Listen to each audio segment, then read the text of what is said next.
New Delhi deputy chief minister Manish Sisodia के इस ऐलान के बाद कि इंडिया 2048 में ओलंपिक्स को होस्ट करने के लिए अपनी बिड डाला है, क्योंकि हम सेलिब्रेट करना चाहते हैं अपने आज़ादी का 100 साल।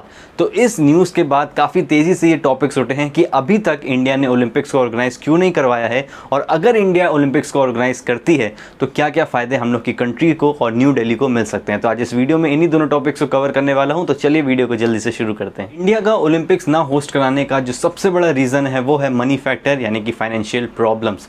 पैसा इन टूर्नामेंट्स में इतना ज़्यादा लगता है कि ये अभी पॉसिबल ही नहीं है न्यू दिल्ली जैसे सिटी के लिए कि वो इतना ज़्यादा पैसा किसी एक टूर्नामेंट में लगा दे। पैसों की अगर हम बात करें तो इसका बहुत बड़ा एग्जांपल है लंदन 2012 ओलंपिक्स में, जहां पे लंदन गवर्नमेंट की तरफ से एक बजट बनाया गया था करीब $2.5 बिलियन का, जो कि टूर्नामेंट ख़त्म होते होते पहुँच गया था करीब $9.5 बिलियन, जो कि इंडिया में अगर हम कन्वर्ट करें इंडियन रुपीज़ में तो हो जाता है 65,000 करोड़ रुपये, जो कि बहुत बड़ा अमाउंट था बजट से लेके। इंडिया ने भी इस चीज़ को फेस किया था 2010 कॉमनवेल्थ गेम्स जो कि न्यू दिल्ली में हुए थे। इंडिया ने एक बजट बनाया था करीब 1900 करोड़ रुपए का कि इतना पैसा उनको खर्च करना पड़ेगा प्लेयर्स, ऑर्गेनाइजेशंस और टीम्स के ऊपर, बट टूर्नामेंट खत्म होते होते ये अमाउंट 1900 करोड़ से पहुंच के हो गया था सीधे 10,000 करोड़ रुपए, जो कि बहुत ज़्यादा ही अमाउंट हो गया था। और इसके बाद इंडिया की तरफ से कोई भी बिड नहीं हुई थी ऐसे टूर्नामेंट्स को ऑर्गेनाइज कराने के लिए, और साथ में उन 10,000 करोड़ रुपए के साथ करीब 16,500 करोड़ रुपए लग गए थे न्यू दिल्ली के इंफ्रास्ट्रक्चर में चीज़ों को अच्छा करने के लिए। तो चलिए बात कर लेते हैं कि अगर अब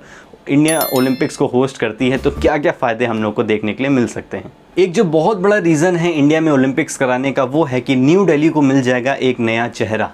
इसके पहले न्यू दिल्ली ने 2 बार इस चीज़ को फेस किया है, जब 1982 एशियन गेम्स और 2010 में कॉमनवेल्थ गेम्स जब न्यू दिल्ली ने ऑर्गेनाइज करवाए थे, तो उसकी वजह से न्यू दिल्ली का जो इंफ्रास्ट्रक्चर था वो यहाँ से यहाँ पहुँच चुका था।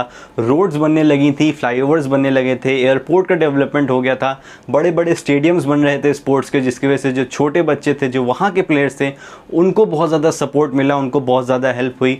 टूरिज़्म बढ़ गया था, क्योंकि जब बाहर की कंट्रीज से लोग अपने प्लेयर्स को सपोर्ट करने आए तो वो सिर्फ न्यू दिल्ली में नहीं रुके थे, वो बाकी भी सिटीज़ में जाके इंडिया के टूरिज्म कर रहे थे, तो वहाँ भी इंडिया को बहुत हेल्प हुई। इंडिया की सेलिंग बढ़ी। एडवर्टाइजमेंट को देखा जाए तो इंडिया को बहुत फ़ायदा हुआ, क्योंकि अलग अलग कंट्रीज से लोग एशियन गेम्स और कॉमनवेल्थ गेम्स में अपना एडवर्टाइजमेंट करवाना चाहते थे, जिसकी वजह से इंडिया को बहुत ज़्यादा हेल्प हुई। हालांकि ऐसे बड़े टूर्नामेंट्स कराने के लिए न्यू दिल्ली के पास एक्सपीरियंस नहीं था, इसलिए बहुत ज़्यादा पैसा न्यू दिल्ली ने यहाँ पे यूज़ कर लिया था।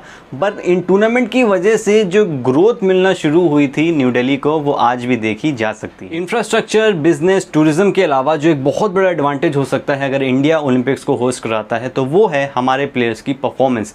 हमारे प्लेयर्स जब अपने ही क्राउड के सामने खेलेंगे, अपने रूफ के अंडर खेलेंगे, तो एक बहुत अच्छा परफॉर्मेंस वो पुटअप कर सकते हैं क्राउड के सामने और बाकी टीम्स के सामने। ऑब्वियसली बहुत से प्लेयर्स हमारे न्यू दिल्ली जैसे जगह पे ही ट्रेन करते हैं, तो जब वो अपने ही ग्राउंड्स पे खेलेंगे तो उनकी परफॉर्मेंस में एक अलग ही झलक देखने को मिलेगी, और उससे हमारी परफॉर्मेंस बहुत अच्छी हो सकती है। इतिहास इस बात का गवाह रहा है। अगर मैं 2016 ओलंपिक्स की बात करूं जो कि रियो में हुए थे, तो उसके पहले ब्राज़ील की जो परफॉर्मेंस थी वो बहुत अच्छी नहीं थी, लेकिन उस साल ब्राज़ील ने टोटल 7 गोल्ड मेडल जीते थे और ओवरऑल 19 मेडल्स जीते थे, जो कि उनका बेस्ट परफॉर्मेंस रहा। अगर मैं एक और एग्जाम्पल आपको दूँ तो मैं बात करूँगा साउथ कोरिया की। 1948 से 1976 तक साउथ कोरिया ने टोटल 1 गोल्ड मेडल जीता था। उसके बाद वो थोड़े से सीरियस हुए थे ओलंपिक्स को होस्ट करने के लिए।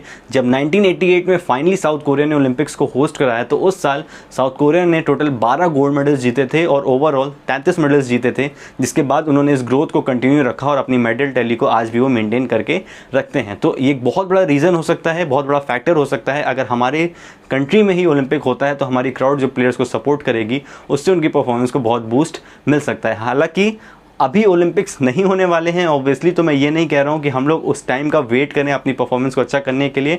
हमारी कंट्री बहुत जल्दी आने वाली ओलंपिक्स में अच्छा परफॉर्मेंस पुटअप करेगी, पर ये एक फैक्ट था, इसलिए आपके साथ शेयर करना ज़रूरी था। नेक्स्ट पॉइंट की अगर मैं बात कर लूँ तो अगर इंडिया ओलंपिक्स होस्ट कराती है तो एक बहुत बड़ा स्पोर्टिंग नेशन हम बन सकते हैं, क्योंकि पूरी दुनिया की नज़र हमारे ऊपर रहेगी। जब इतना बड़ा टूर्नामेंट कोई भी नेशन होस्ट करता है तो एडवर्टाइजर्स, बिजनेसमैन यहीं पर आके अपना पैसा लगाना शुरू करते हैं, जिसकी वजह से हमको ही फ़ायदा होने वाला है। हमारे स्टेडियम्स और हमारा ही जो स्पोर्ट है वो अच्छा होने वाला है। स्कूल कॉलेजेस में जो बच्चे हैं उनको एक बूस्टअप मिलने वाला है, उनको मोटिवेशन मिलने वाला है अपने प्लेयर्स को अच्छा परफॉर्म करते हुए देखने के लिए। और ऑब्वियसली इंडिया अगर इतना बड़ा टूर्नामेंट होस्ट कराएगी तो बहुत ज़्यादा चांसेस इंडिया के पास आ सकते हैं कि बाकी जो भी इंटरनेशनल टूर्नामेंट्स होते हैं, फुटबॉल के होते हैं, वर्ल्ड कप्स क्रिकेट के यहाँ पे होते रहते हैं, इसके बाद भी हॉकी के भी जितने इंटरनेशनल टूर्नामेंट्स होते हैं वो भी इंडिया को मिलने शुरू हो सकते हैं अगर ओलंपिक एक अच्छा होस्ट करके इंडिया दिखाती है। ऑब्वियसली क्रिकेट की तरफ हम बहुत ज़्यादा ध्यान देते हैं, तो अगर ओलंपिक्स इंडिया में होगा तो जितने बाकी गेम्स हैं उनको भी डिवाइड किया जा सकता है, उनके ऊपर भी लोगों की नज़रें जाएंगी, जो कि बहुत हेल्पफुल हो सकता है। अगर मैं एक फैक्ट आपके साथ शेयर करूं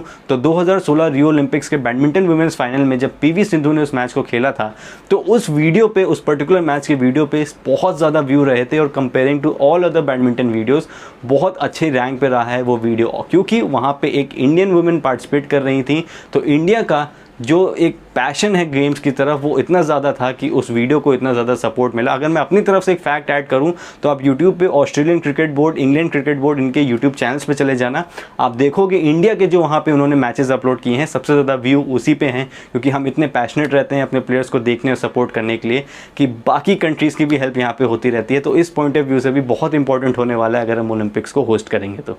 अगर इस वीडियो के लास्ट पॉइंट की बात करूं तो एक छोटा सा एडवांटेज इंडिया और ले सकती है ओलंपिक्स को होस्ट कराने का अपने यहाँ, कि हम लोग इंट्रोड्यूस कर सकते हैं यहाँ पे कुछ नए स्पोर्ट्स। जैसे कि टोक्यो 2020 में बेसबॉल गेम को इंट्रोड्यूस किया गया था क्योंकि वो बहुत ही फेवरेबल था, वैसे ही हम लोग कबड्डी, खो खो या फिर क्रिकेट जैसे गेम को भी अब ओलंपिक्स में इंट्रोड्यूस कर सकते हैं, क्योंकि यहाँ पे जो सपोर्ट है इन गेम्स के लिए वो बहुत अच्छा है। क्रिकेट में ऑब्वियसली T20 का जो फैंस हैं वो बहुत ज़्यादा है, T20 शॉर्ट फॉर्मेट भी है, और ओलंपिक का जितना टाइम होता है 2-2.5 हफ्ते का, उसके अंदर बहुत ईजिली एक टूर्नामेंट कवर हो सकता है 12 से 16 टीम्स का अगर T20 में कराया जाए तो इंडिया इस चीज़ का भी फ़ायदा उठा सकती है। जिस गेम्स में हम अच्छे हैं उसको भी हम लोग यहाँ पे खेल सकते हैं ओलंपिक्स में, और होपफुली उसमें मेडल्स भी लाके अपनी कंट्री को दे सकते हैं। सो गाइज, ये था आज का वीडियो। आई होप आपको यहाँ से नॉलेज मिली होगी। चैनल को, वीडियो को शेयर ज़रूर करना, लोगों को अवेयर ज़रूर करना, क्योंकि हम अपनी पूरी कोशिश कर रहे हैं कि लोगों को स्पोर्ट्स और फिजिकल एजुकेशन की नॉलेज दें, ताकि फ्यूचर जो हमारा स्पोर्ट्स का है कंट्री का, वो थ्योरेटिकल और फिजिकल दोनों तरह से बढ़ता रहे। Thank you so much for watching this video.